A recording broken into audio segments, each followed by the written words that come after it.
రైతు బిడ్డ కాదు, రైతు నిజంగా ఈ కొడుకు బెట్టింగ్ యాప్లని ప్రమోట్ చేస్తున్నారండి. ఏమయ్యా ఇందాక మాట్లాడుతున్నప్పుడు మధ్యలో నన్ను ఏమన్నావా? ఫ్లోలో ఏదైనా వచ్చి ఉంటుంది.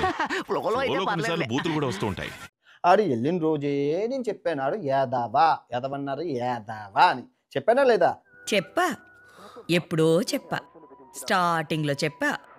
రైతు పేరు వాడుకొని ఎమోషనల్ బ్లాక్మెయిల్ చేసి అందరిని మోసం చేశాడు. ఇలా జనాన్ని మోసం చేయడం తప్పు కదరా. మోసపోవడం వాళ్ళ తప్పు కానీ మోసం చేయటం నా తప్పు ఎలా అవుతుంది? నేను ప్రపంచంలో పాకిస్తాన్ దేశాన్ని ఈ నా కొడుకుని అసహించుకుంటాను. ఎంత నమ్మక ద్రోహం. అది కాదు బొక్కాజీ, అన్ఎడ్యుకేటెడ్ బ్రూట్స్ వాళ్ళతో మనకేంటి సార్? వీడు కనబడితే నో డౌట్ గుండు కొట్టి గడ్డం గీసి సున్నం బొట్టు పెట్టి ఊరేగించాడు. నా కొడుకు పేడ ముద్ద కనబడితే పేడ ముద్దతో కొట్టడు, పేడ పెట్టుకుని కొట్టడు.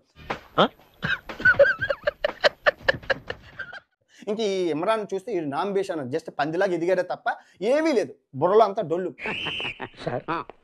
మీకు బ్రెయిన్ లేదనే విషయం వాడికట్ట తెలిసింది సార్.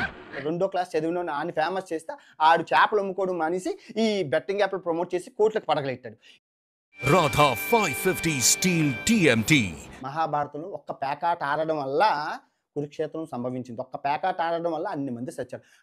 పురాణాల్ని పుక్కిలించేసావు భయ్యా, అందుకే తీసిగా కాచేసావు. ఒక షో నుంచి బయటకు వస్తే వీడు రచ్చ చూడాలి నిజంగానా.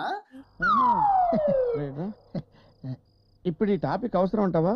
ఆ బెట్టింగ్ యాప్ మీ ఇంటి గడప దగ్గరికి రాకూడదు. అరే పిల్లలు రా, చిన్న చిన్న పిల్లలు రా, టెలిగ్రామ్ గ్రూప్ మీకు దండం పెడతాను రా, వాళ్ళకి ఏం తెలియదురా. చూడరా కన్న తండ్రి కన్నా ఎక్కువ బాధపడుతున్నాడు. బిగ్ బాస్ షోకి దరిద్రం పట్టింది. ఆ తర్వాత షో ఇంకా నడవలేదు. అంత దరిద్రుడు వెళ్ళాడు, మొత్తం అంతా నాశనం చేశాడు. లెగ్ ఐరన్ లెగ్ మంది ఏనప్పాదం కదా. మా టీవీఎస్ ఎక్సలే మాకు శ్రీరామ రక్ష. గవర్నమెంట్ బస్సులోనే వెళ్తామని చెప్పి కారు కూడా లేదు. ఇంటే తీసేసుకోండి, మేము రోడ్డు మీద వెళ్తాం. What a simplicity, what a simplicity.